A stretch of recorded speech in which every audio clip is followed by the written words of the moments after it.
हाँ ये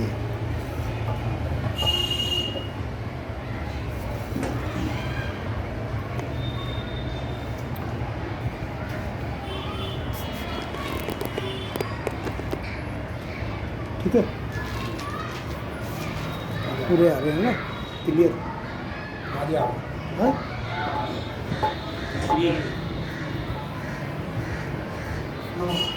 तो परशुराम जयंती का अवसर है, तो कथा प्रारंभ करेंगे। भगवान परशुराम जी के जन्म संबंधी शास्त्र मूल जो भी कथा है प्रारंभ करते हैं।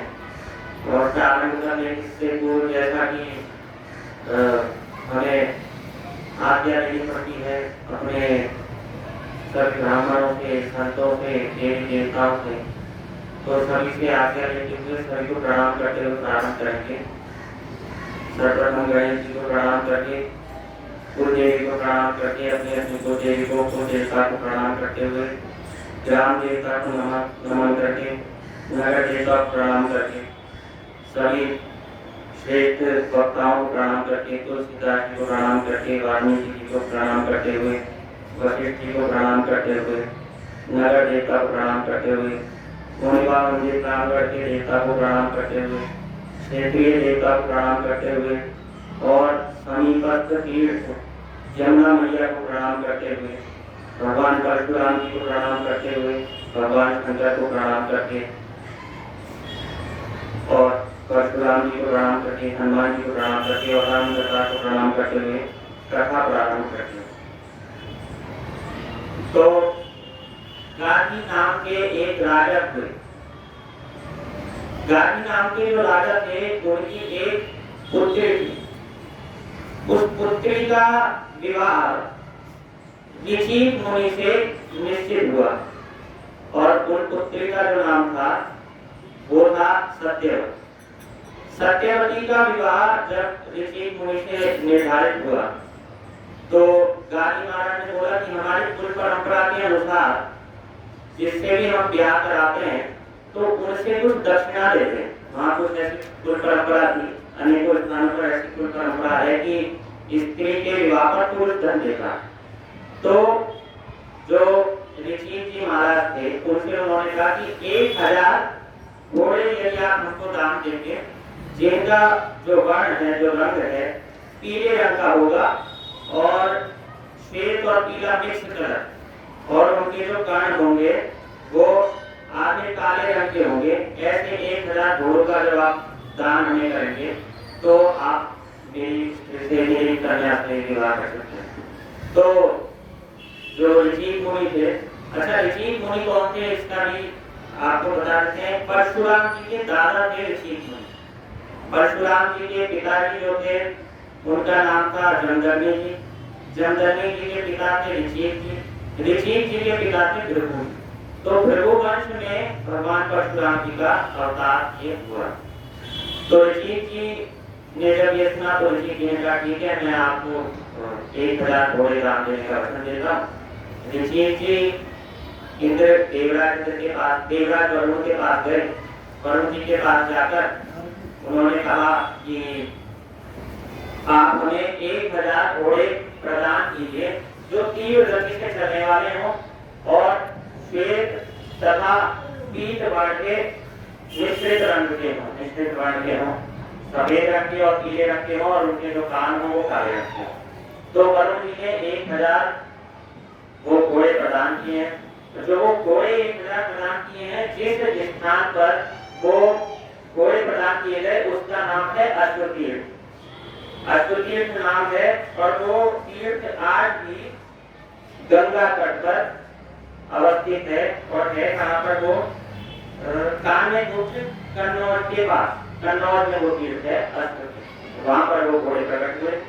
फिर वह घोड़े ऋषि जी ने ले जाकर अर्पित कर दिए गाजी महाराज को और उसके पश्चात दोनों का विवाह संपन्न हुआ है। जब ऋषि जी का और सत्यवती जी का विवाह संपन्न हुआ तो दोनों के विवाह के लिए प्रभु जी आए अपने पुत्र के विवाह संपन्न होने पर और दोनों से मिले, दोनों को आशीष दिया और प्रसन्न होकर उन्होंने अपनी बहू से कहा कि पुत्री तुम्हें जो वर मांगा बाबू मैं तुमसे बहुत प्रसन्न हूँ। तो सत्यवती जी जो थी तो उन्होंने कहा कि प्रभु के लिए एक अभिलाषा है कि मेरी जो माता है और मैं, हम दोनों के श्रेष्ठ संतान उत्पन्न हो। तब प्रभु जी ने कहा ठीक है, ऐसा ही होगा। मैं अपने संकल्प से चरु का निर्माण कर रहा हूँ, 2 चरु को, एक अपनी माता को खिला देना और एक चरु स्वयं ग्रहण कर लेना। तो और साथ ही साथ तुम्हारी माता पीपल के पेड़ का आलिंगन करें और तुम कूलर के पेड़ का आलिंगन करना। ऐसा करने पर तुम्हारी माता, क्योंकि गादी महाराज जो थे उनकी जो पत्नी थी वो क्षत्रिय थी, तो तुम्हारी माता के क्षत्रिय पुत्र उत्पन्न होगा और तुम्हारे ब्राह्मण पुत्र उत्पन्न होगा, क्योंकि वो ब्याही नहीं थी, ऋषिक मुनि थे, ब्राह्मण थे, तो तुम्हारे ब्राह्मण पुत्र उत्पन्न होगा। तो उन्होंने क्या किया, सत्यवती जी ने वह चरु बदल दिया।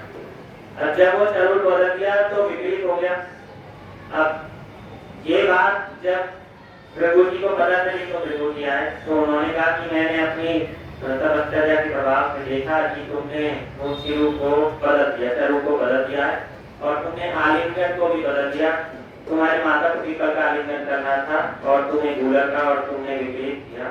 तो इसलिए अब जो तुम्हारी संतान होगी, जो ब्राह्मण होनी चाहिए, वो ब्राह्मण होके क्षत्रिय के आचार व्यवहार में संलग्न हो, और जो तुम्हारी माता की संतान होगी वह ब्राह्मण के आचार व्यवहार में संलग्न होगी, यद्यपि वो क्षत्रिय होगी। तो सत्यवती जी ने कहा कि प्रभु क्या ऐसा संभव है कि ये मेरी जो संतान है वह मेरे पुत्र की जो संतान हो उसमें ऐसे गुण आ जाए, पर मेरे पुत्र में ऐसे गुण ना आए। तब भृगु जी ने कहा ठीक है, तथास्तु, ऐसा ही होगा। आगे चलकर जो सत्यवती जी हैं उनकी एक संतान हुई, बड़े तेजस्वी पुत्र की उत्पत्ति हुई, उनका नाम था जमदग्नि भगवान। पूरे जमदग्नि भगवान की जय। तो जमदग्नि महाराज का जन्म हुआ। जमदग्नि भगवान 4 वेदों के ज्ञाता थे, शास्त्रों का अच्छा उन्हें ज्ञान था, स्मृतियों का ज्ञान था, धनुर्विद्या आदि का सबका उन्हें बड़े प्रकार विद्वान और सिद्ध पुरुष थे। साधारण पुरुष नहीं थे, हम जैसे लोगों के बहुत सिद्ध पुरुष थे। जमदग्नि भगवान का विवाह पश्चात में चलकर रेणुका जी से हुआ। रेणुका जी से जब विवाह हुआ है तो उनके जो पुत्र हुए उनका नाम था अपने भगवान परशुराम। तो बोलिए श्री परशुराम भगवान की जय। परशुराम भगवान जी और उनसे पूर्व के जो 4 भाई थे, 4 भाई और थे। परशुराम जी 5 भाई थे। 4 भाइयों का नाम था रोमस्वान, सुषेण, वसु और विश्वावसु, और 5 परशुराम जी थे जो वैशाख शुक्ल तृतीया के दिन उत्पन्न हुए थे। तो रेणुका जी इनकी माता थी और राजा प्रसेनजित की पुत्री थी रेणुका। तो राजा प्रसेनजित की पुत्री रेणुका जी का विवाह हुआ था श्री जमदग्नि जी से। तत्पश्चात जो उत्पन्न हुए थे परशुराम थे। तो रेणुका जी, एक दिन की बात है कि रेणुका जी के मन में मानसिक विकार उत्पन्न हो गया। वर्तमान में भी ऐसा होता है, आज के समय में भी, वो तो बहुत बड़ी बात नहीं है। उस समय भी जब ऐसा युग था तो उनके मन में मानसिक विकार उत्पन्न हुआ, क्योंकि एक राजा को देखकर जो कि नदी में स्नान कर रहे थे, उनके मन में गलत भाव आए और वो तुरंत ही बेहोश हो गए। बेहोश होने के पश्चात ये बात पता चली परशुराम जी को। परशुराम जी से वो जमदग्नि जी को ये बात पता चली, उसने बहुत क्रोध हुआ। तो उन्होंने बहुत निंदा की, अपनी पत्नी की, रेणुका माता की बहुत निंदा की कि तुमने ऐसा दुराचरण किया है, तुम्हारा ब्रह्म तेज नष्ट हो गया, तुम किसी राजा को देखकर फिसल गई। तो ऐसा उन्होंने करके बहुत निंदा रेणुका जी की है। तो वर्तमान समय में भी ऐसा होता है कि अनेक परिस्थितियों में बहुत सी युवती स्त्रियां अथवा पुरुष जो हैं वो अनुचित स्थानों पर संलग्न हो जाते हैं, लेकिन उन्हें विवेक से विचार पूर्वक इस चीज को नष्ट करना चाहिए, बुद्धि से इस चीज को नष्ट करने का प्रयत्न किया जाना चाहिए। तो ऐसा होने के पश्चात जमदग्नि जी बहुत क्रोधित होके अपने चारों बेटों को, जो कि वहीं पर विद्यमान थे, उन्हें आज्ञा दी कि तुम्हारी माता ने ऐसा कर्म किया है, तुम इनका वध कर दो। चारों बेटों ने कुछ भी नहीं किया, वो मौत खड़े रहे और स्तब्ध हो गए। एक बार उनके समझ नहीं आया कि हमको क्या करना है। तो वो जब स्तब्ध खड़े हो गए, उसके पश्चात कुछ देर के पश्चात परशुराम जी भगवान वहां पर आए। जब परशुराम जी वहां पर आए तो परशुराम जी को भी यही आज्ञा भगवान जमदग्नि जी ने दी कि तुम अपनी माता का वध कर दो, क्योंकि इसने ऐसा दुष्कृत्य किया। तो जब ये बात उससे कही गई तो उन्होंने बिना कुछ विचारे फरसा निकाला और फरसा निकाल के तुरंत ही अपनी माता के जला दिया और अपनी माता का की हत्या कर दी। और दुखी हुए बहुत, लेकिन उनके अनुसार उनके पिता की आज्ञा श्रेष्ठ थी।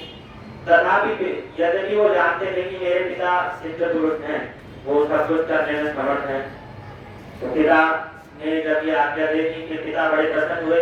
उन्होंने कहा तुमने मेरा क्रोध शांत किया है, तुम्हारे मन में जो जो कामनाएं हो वो सब मुझसे मांग लो। ऐसा जमदग्नि जी ने जब कहा तो परशुराम भगवान ने क्या कहा है, उन्होंने कहा कि पिताजी मेरी माँ जीवित हो गए, उन्हें मेरे द्वारा मारे जाने की बात स्मरण न रहे और वह मानस पाप जो उन्हें हुआ था वो उनका स्पर्श न कर सके। और जब जमदग्नि जी ने उनके चारों पुत्रों को आज्ञा दी थी और उन्होंने स्वीकार कर दिया था माता का वध करने से, तो जमदग्नि जी ने उन्हें श्राप दिया। तो जब उन्हें श्राप दिया तो वो मूर्ख हो गए, वो पशु जड़वत हो गए, उनकी बुद्धि एक प्रकार से उन्मत्त अर्थात पागल की भांति हो। तो जब भगवान जमदग्नि जी ने परशुराम जी से वर मांगने को कहा था, जो जो कामनाएं हो सब मांग लो, तो परशुराम जी ने यह भी मांगा कि मेरे चारों भाई स्वस्थ हो जाए और युद्ध में मेरा सामना करने वाला कोई भी ना। तो तथास्तु जमदग्नि जी ने कहा, क्योंकि वो सिद्ध पुरुष थे और संकल्प मात्र से ही ये सब इच्छाएं पूर्ण करने में समर्थ थे, तो परशुराम जी को ये प्राप्ति हुई। परशुराम जी तदनंतर भगवान शंकर से उनकी विद्या पूर्ण हुई थी, धनुर्विद्या आदि भगवान शंकर से उनकी पूर्ण हुई थी। और शास्त्रोक्त जितनी भी विद्याएं हैं, वेद, पुराण, स्मृति, धर्मशास्त्र और संगीताएं, ये सभी उनकी जमदग्नि जी और भगवान शंकर से पूर्ण हुई। तो जैसा उधर भृगु जी ने वो चरु दिया था, उसी के अनुरूप परशुराम जी क्षत्रिय आचरण करने वाले हो गए, यद्यपि वे ब्राह्मण थे। और उधर विश्वामित्र जी का जन्म हुआ था, तो विश्वामित्र जी क्षत्रिय होते हुए भी ब्राह्मणोचित कर्म करने वाले हो गए। और इसके पश्चात की भी कथा है कि विश्वामित्र जी ने तपस्या की, हजारों वर्ष तपस्या करके ब्राह्मणत्व प्राप्त किया, ब्रह्मा जी से ब्राह्मणत्व प्राप्त किया। ब्रह्मा जी ने कहा कि अब तो राजर्षि नहीं रहे, तुमने हजारों वर्ष तपस्या करी है इसी उद्देश्य से कि तुम ब्राह्मण हो जाओ और ब्राह्मणों में ब्रह्म ऋषि, क्योंकि तुमने ब्रह्म ऋषि कौन होता है? ब्राह्मण होकर जो तपश्चर्या करके संपूर्ण नियमों का पालन करे वो आगे चल के ब्रह्म ऋषि हो जाता है। और राजर्षि कौन होता है? जो क्षत्रिय होकर यही आचरण करे वो राजर्षि हो जाता है। तो जब विश्वामित्र जी ने तपश्चर्या करी, पहले राजर्षि हुए, फिर ब्राह्मण हुए, ब्रह्मा जी ने उन्हें ब्राह्मण की पदवी दी, लेकिन उन्होंने कहा नहीं, ऐसे नहीं स्वीकार करूंगा। उन्होंने कहा मैं ब्राह्मण तभी अपने आप को स्वीकार करूंगा जब वशिष्ठ जी स्वयं कहने की मैं ब्राह्मण हूँ, क्योंकि वशिष्ठ जी का और विश्वामित्र जी का युद्ध हुआ था इस समय। और वो युद्ध क्या था? वो युद्ध एक गाय के पीछे हुआ था, जो कामधेनु गाय थी और समस्त इच्छित पदार्थों को देने वाली। तो जब वो गाय वशिष्ठ जी के पास थी और विश्वामित्र जी बहुत श्रेष्ठ राजा थे उस समय के, उस पृथ्वी पर बहुत श्रेष्ठ राजा थे, तब वो वशिष्ठ जी के वो गाय मांगने आए। वशिष्ठ जी ने उन्हें मना कर दिया कि मैं ये गाय तुम्हें नहीं दे सकता। तब वो वशिष्ठ जी से बलपूर्वक गाय लेने लगे। अब जब वो बलपूर्वक वो गाय लेने लगे तो वशिष्ठ जी ने पहले तो कुछ नहीं किया, लेकिन पश्चात में उस गाय से ही ऐसी सेनाएं उत्पन्न कर दी कि विश्वामित्र जी उनका कुछ भी नहीं कर। लेकिन पश्चात में वशिष्ठ जी ने कामधेनु गाय को ऐसा करने से मना किया। उसके पश्चात विश्वामित्र जी और वशिष्ठ जी का युद्ध हुआ। आप सबको ज्ञात होगा, महाभारत आदि में अनेकों शास्त्रों में आपने के माध्यम से भी देखा है कि जो युद्ध के ज्ञाता होते थे उनके पास अनेकों अस्त्र होते, शस्त्र भी होते थे और अस्त्र अर्थात जो मंत्र से मंत्र को संपुटित करके अस्त्र शस्त्र में लगाया जाता है वो अस्त्र, और शस्त्र अर्थात जो शस्त्र को अपने हथियार होते हैं, जैसे कि ब्रह्मास्त्र हुआ और वायवास्त्र हुआ, आग्नेयास्त्र हुआ और इसी प्रकार से नारायणास्त्र हुआ। तो इस प्रकार के अस्त्र उन्होंने चलाए वशिष्ठ जी पर, लेकिन वशिष्ठ जी ने मात्र अपने ब्रह्मदंड के माध्यम से उन सभी अस्त्रों को निष्फल कर दिया। अब ब्रह्मदंड आज वर्तमान समय में ब्रह्मदंड लोगों को नहीं पता ब्रह्मदंड होता क्या है। तो हमारे चारों पीठों पर 4 शंकराचार्य जी विद्यमान है, द्वारकापुरी के हैं और नीचे श्रृंगेरी पीठ के हैं और गोवर्धन पीठ के हैं और एक रावण की ऊपर बद्रिकाश्रम पीठ के, तो 4 पता है। तो 4 पीठ के जो शंकराचार्य जी हैं उनके पास एक ब्रह्मदंड होता है। तो वो जो ब्रह्मदंड होता है उसमें उनकी तपश्चर्या निहित होती है, तो वो एक प्रकार से उनका शस्त्र होता है। और ये तो हो गए शांकर मत में, अर्थात शंकर भगवान की पूजा करने वाले जो आचार्य हैं वो शांकर पद में हो गए शंकराचार्य। वैष्णवों में भी एक ब्रह्मदंड होता है, तो वह भी उसी प्रकार का ब्रह्मदंड होता है। तो इस ब्रह्मदंड का बहुत महत्व होता है, इसमें बल होता है। तो वही ब्रह्मदंड वशिष्ठ जी के पास है, तो वशिष्ठ जी ने उस ब्रह्मदंड के माध्यम से ही ब्रह्मास्त्र तक को रोक दिया विश्वामित्र जी ने। विश्वामित्र जी को ये देखकर बड़ा आश्चर्य हुआ। उन्होंने कहा कि ये ब्रह्मदंड इतना था और इतने बड़े अस्त्रों को रोक दिया, ब्रह्मा जी के अस्त्रों को रोक दिया, वैष्णव अस्त्र को रोक दिया, भगवान शंकर के पाशुपतास्त्र को इन्होंने रोक दिया, ये कैसे संभव हुआ। तो उनको रुचि जागी, तब उन्होंने निश्चय किया कि मैं भी ब्राह्मण बनूंगा और उन्होंने तपश्चर्या प्रारंभ कर। यद्यपि इस विषय में कुछ लोग कई सारी बातें करते हैं कि ब्राह्मण जन्म से होता है अथवा कर्म से होता है, तो यदि जन्म से होता तो उन्हें तपश्चर्या करने की आवश्यकता नहीं पड़ती। और बीच में जिसे ये प्रश्न महाभारत में किया भी है कि युधिष्ठिर ने कि पिता में क्या यह संभव है कि कोई ब्राह्मण हो जाए अपनी इच्छा से, तो बीच में ने उत्तर दिया है कि ऐसा अत्यंत ही कठिन है, ये सामान्य नियम नहीं है कि कोई अपनी इच्छा से ब्राह्मण हो जाए। इसीलिए विश्वामित्र जी को हजारों वर्षों तक तपश्चर्या करनी पड़ी। ब्रह्मा जी ने कहा कि अब तुम ब्राह्मण हो गए, ब्रह्म ऋषि हो गए। उन्होंने कहा वशिष्ठ जी जब कहेंगे तब मैं मानूंगा, क्योंकि वशिष्ठ जी से उनका ये वैर भाव बन गया था। तब आगे जाके वशिष्ठ जी ने कहा कि हाँ अब मैं मानता हूँ कि विश्वामित्र जी ब्राह्मण है। तो प्रातःकालीन संध्या जो ब्राह्मण क्षत्रिय वैश्य आदि लोग करते हैं, वैदिक जो क्रिया होती है संध्या मंत्र की, सूर्य को जल अर्पण होता है, गायत्री मंत्र आदि का उच्चारण होता है, उसमें वशिष्ठ जी और विश्वामित्र जी दोनों का उल्लेख आता है। तो विश्वामित्र जी ने जब ऐसा किया तो कहा हम प्रारंभ कर रहे थे। हाँ, तो चारों भाई स्वस्थ हो जाए। जब परशुराम जी बात कह रहे थे युद्ध में सामना करने वाला मेरा कोई ना हो, तो एक दिन युद्ध में मन्मथ कार्तवीर्य अर्जुन जिसकी 1000 भुजाएं थी, एक कार्तवीर्य अर्जुन नामक एक राजा था जिसकी 1000 भुजाएं थी और उसने यह वर प्राप्त किया था 1000 भुजाओं का।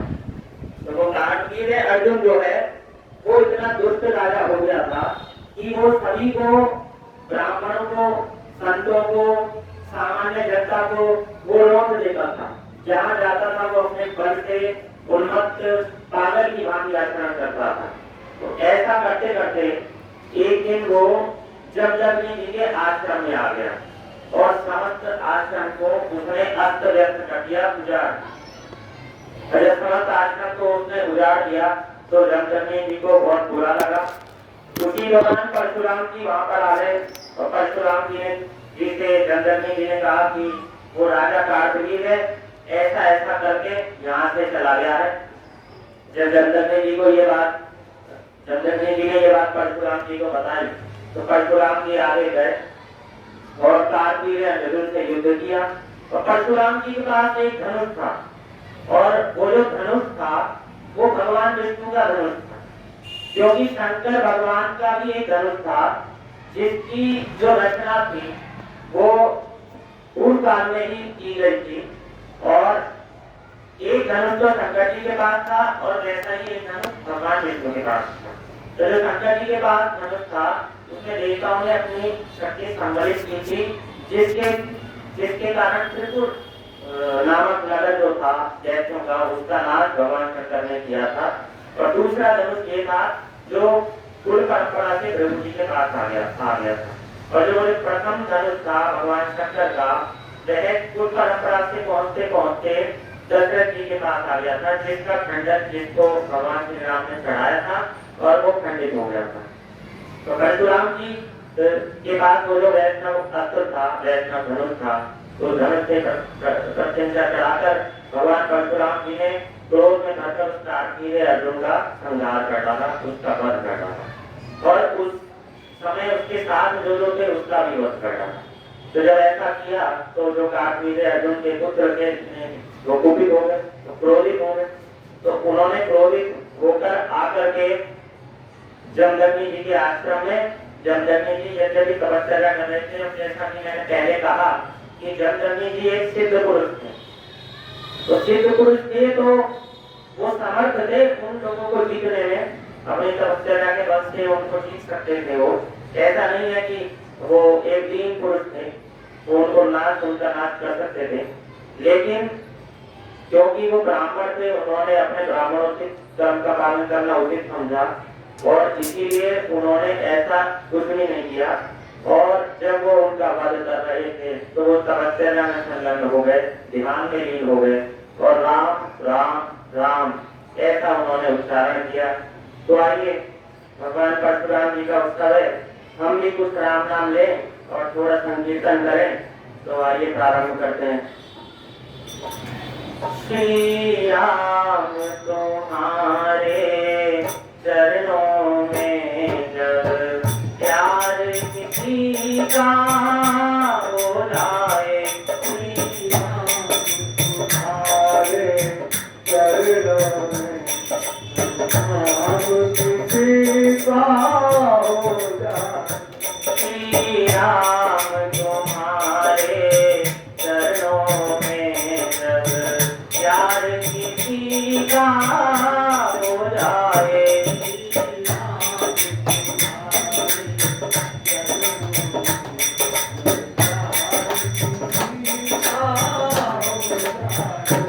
दो चार की तो बात सार उसी का हो जाए,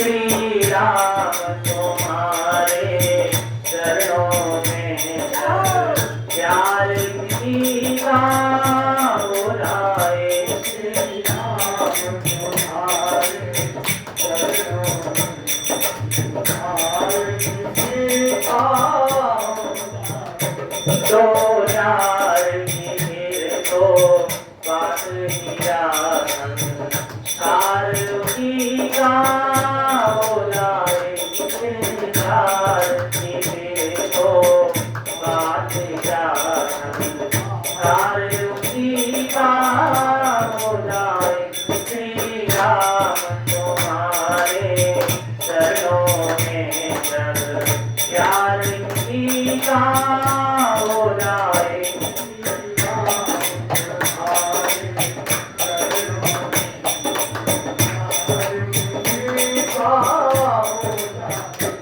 शुभ भक्त प्रहलाद को बालक थे पर कर को भी प्रगट किया।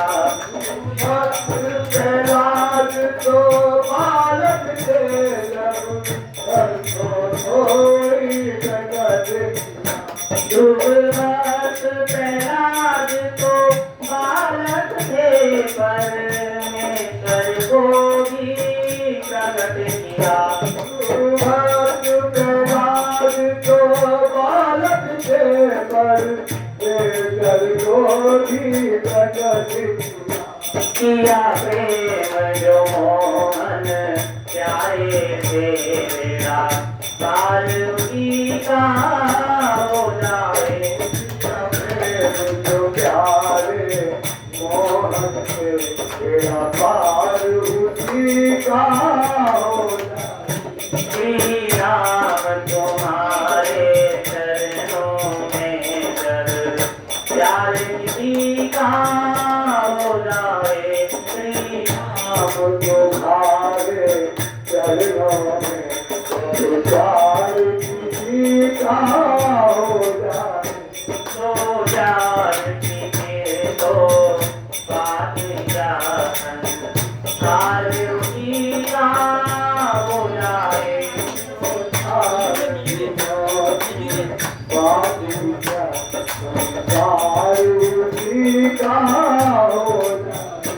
माया के दीवानों के चारों प्रेम दीवानी मीरा है। माया के दीवानों शिक्षा है दीवानी मेरा। माया के दीवानों की चारों प्रेम दीवानी मीरा है। माया के दीवानों शिक्षा दीवानी मेरा। दुनिया का होकर प्यार नायक बाल उसी का हो जाए। दुनिया का होके क्या रहना संसार उसी का हो जाए। श्री राम तुम्हारे चरणों में जब प्यार किसी का हो जाए। श्री राम तुम्हारे चरणों में जब प्यार किसी का हो जाए। तो जानती के तो बात जान सार उसी का हो जाए। तो चार दिनों की बात है क्या संसार उसी का हो जाए। श्री राम तुम्हारे चरणों में जब प्यार किसी का हो जाए। श्री राम तुम्हारे चरणों में जब प्यार किसी का हो जाए। तो जानती के तो बात जान सार उसी का हो जाए। तो चार दिनों की बात है क्या संसार उसी का हो जाए। रावण ने श्री राम से बैर किया तक जलाया जाता है। रावण ने श्री राम से बैर किया तो अब तक जलाया जाता है। रावण ने श्री राम से बैर किया अब तक जलाया जाता है। रावण ने राम से बैर किया अब तक जलाया जाता है। और भक्त विभीषण शरण गए घर काल उसी का हो जाए। भक्त विभीषण पार रहे संसार उसी का हो जाए। श्री राम तुम्हारे चरण